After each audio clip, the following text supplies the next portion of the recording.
Bonjour, Nathalie Massé, herboriste chez Les Herbes aux Soins. Aujourd'hui, j'ai le goût de vous présenter une plante qui est très en demande. Les gens, j'ai pas le droit d'en manquer, les gens aiment beaucoup avoir recours à cette plante-là. Tous les gens qui ont de la difficulté à dormir, les stressés, les angoissés, les gens qui vont avoir de la difficulté à arrêter le petit hamster qui tourne tout le temps là, avant d'aller au lit. Ben c'est une bonne plante pour ça. Il y en a plusieurs, des plantes pour dormir. Aujourd'hui, je vous présente la valériane. Et puis, tout au long des autres vidéos, je vous présenterai d'autres plantes aussi qui vont être bonnes pour aider à la préparation au sommeil, ça va dépendre de chaque type de personne, mais en général, la valériane fonctionne très bien. Alors, sans plus tarder, je vous la présente. Alors voici, elle est en fleurs présentement. On est au mois de juin. On arrive très bientôt à la Saint-Jean-Baptiste. On peut voir que l'arbre floral, dans le fond, je vais vous présenter, ça fait des petites ombelles comme ça ici. Un doux parfum quand même, hein, comparé à sa racine, là, le parfum de la fleur est assez agréable. Je vous dis le parfum de la racine parce que c'est vraiment horrible. Il n'y a pas d'autre mot, là, honnêtement. Là. Quoique quelqu'un me disait ce week-end qu'il aimait l'odeur de la racine de valériane. Enfin, c'est à chacun ses goûts. Moi, en fait, à chaque pelletée parce que c'est la racine qu'on va récolter, puis à chaque fois que je récolte la racine, là, je trouve ça intense. Alors, je suggère pas du tout jamais la valériane en tisane parce que honnêtement, je trouve que ça goûte vraiment pas bon.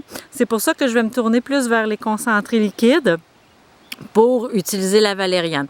Donc là, présentement, elle est en fleurs. On va la laisser en fleurs. On va la laisser aller. Je veux juste vous la présenter pour pas qu'on se trompe avec un autre type de fleurs. Présentement, là, je dirais, elle a peut-être 5 pieds. Donc, un petit peu, environ 5 pieds.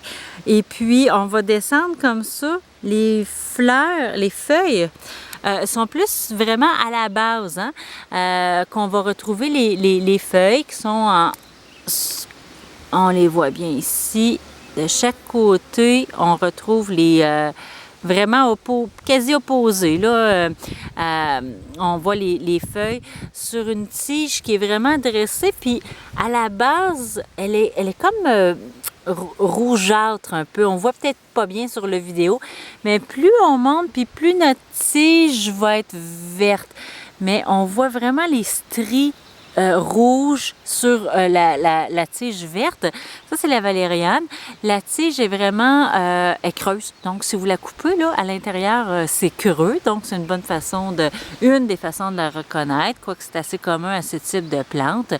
Donc, la valériane, comme je dis, c'est la racine. Mais je trouvais intéressant de vous la présenter vraiment à ce temps-ci de l'année parce que c'est le fun de pouvoir l'identifier avec les petites fleurs blanches. Mais comme je dis, c'est pas les fleurs qu'on va utiliser, c'est vraiment la racine. Donc, c'était un petit coucou que je voulais faire à cette plante-là. Je vais sûrement refaire une autre vidéo en lien avec la récolte de racines, que ça va aller à l'automne. D'ici là, je vous invite à venir faire un tour sur notre site internet www.lesherbesauxsoins.com pour avoir plus de détails sur la valériane et ses utilités. Et pour avoir tous les détails sur la valériane, il va y avoir un article en ce sens. Donc, www.lesherbesauxsoins.com. Merci d'avoir suivi.